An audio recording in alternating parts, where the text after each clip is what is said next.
আসসালামু আলাইকুম viewers, welcome back to my channel. কেমন আছেন আপনারা সবাই? আশা করি যে যেখানে আছেন ভালো আছেন, সুস্থ আছেন। আমি আলহামদুলিল্লাহ আপনাদের দোয়ায় বেশ ভালোই আছি। তো আজকে আবার 2 সপ্তাহ পর একটা ভিডিও নিয়ে আপনাদের জন্য উপস্থিত হলাম। একটা প্রশ্নের উত্তর বলা যায় বা এটাকে কিছুটা আসলে ইনফরমেটিভ ভিডিও বলা যায়। তো আজকের যে প্রশ্নটাই আগে করি, আমি পরে ইনফরমেশন নিয়ে কথা বলছি। প্রথমে যে প্রশ্নটা করেছেন হচ্ছে নাহিদ মাহমুদ 6337 এই আইডি থেকে এসেছে। উনি বলছেন যে আপু, আয়ারল্যান্ডে স্ট্যাম্প ফর ভিসা থাকলে কি বাংলাদেশে যাতায়াত করা যাবে? আর যদি দেশে যাওয়া যায় তো সর্বোচ্চ কতদিন থাকা যাবে? আচ্ছা, অনেক ধন্যবাদ ভাই। আর আপনি আরও সেম আইডি থেকে স্ট্যাম্প ফোন নিয়ে বেশ কিছু কোয়েশ্চেন আপনিই করেছেন। তো আজকে আমি ভাবলাম যে আমি আপনাদেরকে স্ট্যাম্প ফোন নিয়ে কিছু কথা বলি। আর প্রথমে বলি আর কি, যে আমাদের বাসার সামনেই, একদমই সামনে, আমরা হেঁটে যাচ্ছি, আমাদের বাসার সামনেই হচ্ছে একটা নতুন এলজি স্টোর ওপেন হয়েছে 12 তারিখে, সেপ্টেম্বর মাসের 12 তারিখে। তো আমার যাওয়া হয়েছিল না, তো ভাবলাম যে আমি যাচ্ছি, হেঁটেই যাই, আপনাদের একটু দেখাই, আর দেখাতে দেখাতে আপনাদের প্রশ্নের উত্তর দিতে পারি। তো সেই জন্যই যেই ভাবা সেই কাজ আর কি। তো আপনারা স্টোরটা দেখতে থাকেন। এলডি স্টোর আসলে ইউরোপের অনেক দেশেই হয়তো আছে। তো আমার শহর এটা হচ্ছে দ্বিতীয় এলডি স্টোর, একদমই বাসার সামনে আমার।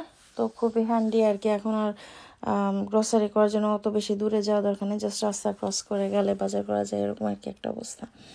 তো যাই হোক, কথা না বাড়াই।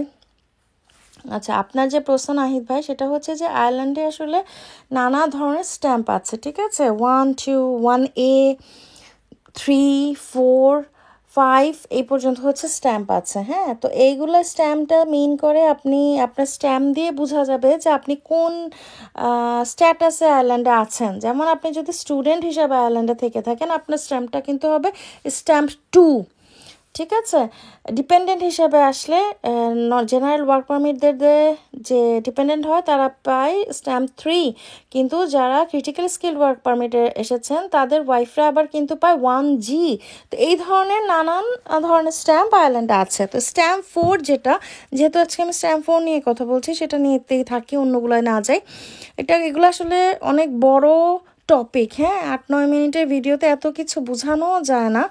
তো স্ট্যাম্প 4 সেটাকে বলা হয় যখন আপনি পার্মানেন্ট রেসিডেন্সি পাবেন আয়ারল্যান্ডের, এটা হচ্ছে সেই স্ট্যাম্পটা 4। যখন আপনি স্ট্যাম্প 4 পাবেন তখন তার মানে হচ্ছে আপনি পার্মানেন্ট রেসিডেন্সির জন্য গ্র্যান্ট হয়েছেন এই দেশে, আপনাকে স্ট্যাম্প 4টা দেয়া হবে। তো এই স্ট্যাম্প 4টা কীভাবে পেতে পারেন আপনি? স্ট্যাম্প 4টা হচ্ছে যখন আপনি ক্রিটিক্যাল স্কিলড ওয়ার্ক পারমিটে আসবেন, তার 2 বছর পরে আপনি হচ্ছে এই স্ট্যাম্প 4 ভিসাটা পাবেন, ঠিক আছে? মানে আপনি পার্মানেন্ট রেসিডেন্সি পেয়ে গেলেন।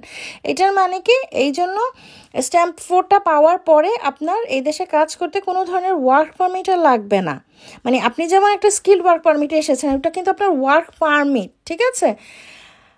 তো আপনি 2 বছর পর যখনই স্ট্যাম্প 4টা পেয়ে গেলেন, তখন আপনি ওই কাজটা ছেড়ে যে কোনো জায়গায় কাজ করতে পারেন। আপনার কোনো আর পারমিটের দরকার নাই। বা আপনি যদি ইন্ডিভিজুয়াল একটা বিজনেস সেট আপ করতে চান, আপনি সেটাও করতে পারেন।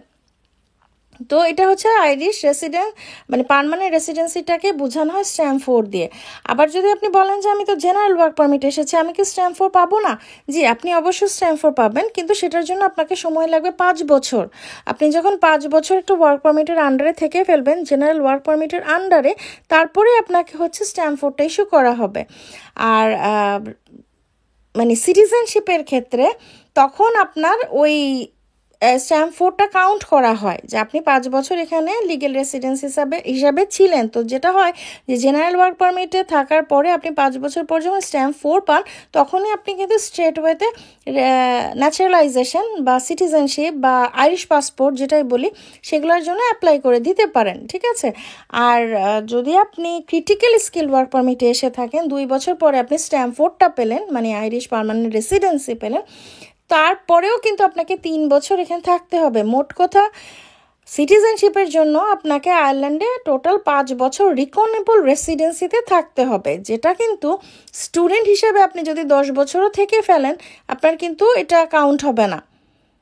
আমি কি বোঝাতে পেরেছি আপনাকে ডিফারেন্সটা? আর আপনি যেটা বলেছেন যে যাতায়াত করা যাবে, অবশ্যই যাতায়াত করা যাবে। 90 ডেজ পর্যন্ত আপনি যাতায়াত করতে, আইল্যান্ডের বাইরে আপনি থাকতে পারবেন যে কোনো সময় যেয়ে, তবে মেইনলি যেটা হয় যে 60 ডেজ পর্যন্ত ওরা কাউন্ট করে না, মানে ওটা ওরা বাৎসরিক একটা হলিডে ধরে যে 2 মাসের জন্য মানুষ বাইরে যেতেই পারে।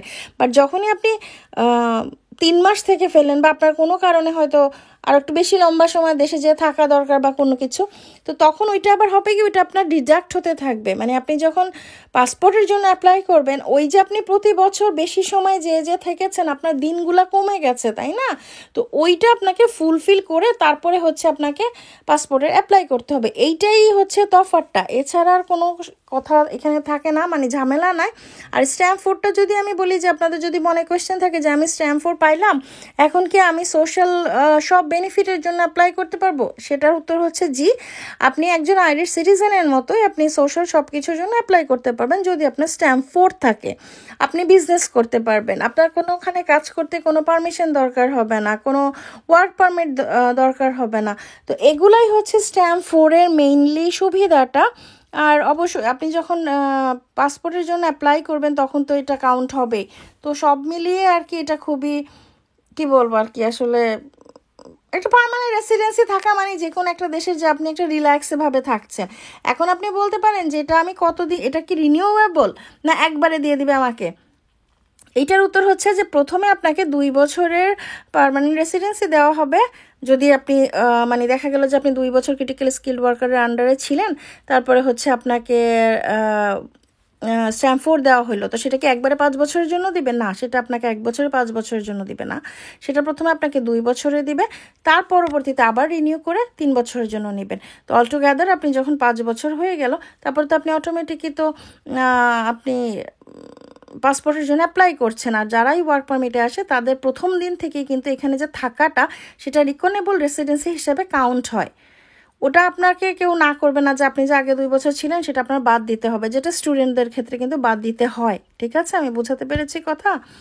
আরেকটা কথা হচ্ছে, যদি আপনারা মনে করেন যে এটা কি পয়সা লাগে কিনা, মানে স্ট্যাম্প 4-এ যে যাবো আমি কার্ড বানাবো সেটাতে কত টাকা লাগবে, তো প্রতিবার মানে যখন আপনি রিনিউ করতে যাবেন, নিউ কার্ডের জন্য যাবেন, প্রথমে যখন 2 বছরের জন্য পাবেন তখন আপনাকে 300 ইউরো দিয়ে কার্ডটা পেতে হবে। তারপর যখন আবার রিনিউ করবেন তখন আপনাকে আবার 300 ইউরো ফিস পে করে, আমাদের এখানে গার্ডা কার্ড বলে, বা যেটা ইমিগ্রেশন থেকে আপনাকে কার্ড দেওয়া হয়, সেই কার্ডের মধ্যে লেখা থাকে স্ট্যাম্পগুলো, হ্যাঁ, যে স্ট্যাম্প পেন থাকে সেইগুলো লেখা থাকে, স্ট্যাম্প 1, 2, 1G, 3, 4, 5 এভাবে করে লেখা থাকে, যেন মানুষ বুঝতে পারে যে আপনি আসলে কোন স্ট্যাটাসে আইল্যান্ডে আছেন। তো আশা করি ভাই আমি আপনাকে বুঝাতে পেরেছি। আসলে এগুলার তো অনেক আরও ভিতরে জিনিসপত্র থাকে, অল্প সময় আমার মাথায় যতটুকু মনে আছে আমি ততটুকু আপনাকে ক্লিয়ার করলাম।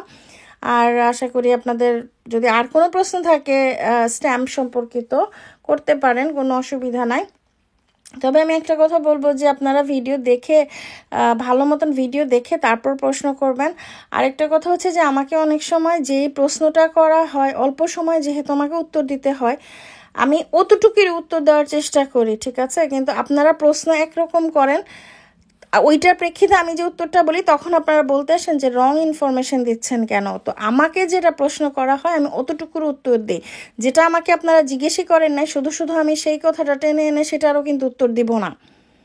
যেমন আপনারা অনেকে আমাকে জিজ্ঞেস করেন যে এখানে এসে ট্যুরিস্ট ভিসা এসে কি জবে কনভার্ট করতে পারবো, জব ভিসায়, স্টুডেন্ট ভিসায় কনভার্ট করতে পারবো, তখন আমার উত্তরটা হয় যে না, এটা নিষিদ্ধ। এখন যদি আপনি বলেন যে আমি ট্যুরিস্ট ভিসায় এসে তো যে কোনো ইউনিভার্সিটিতে আমি কথা বলতেই পারি, পেপারস জমা দিয়ে দেশে চলে যাব, ওখান থেকে ভিসা নিয়ে আসবো, কথাটা কিন্তু আলাদা হয়ে যায়, তাই না? আপনারা কিন্তু আমাকে সেটা জিজ্ঞেস করেন নাই।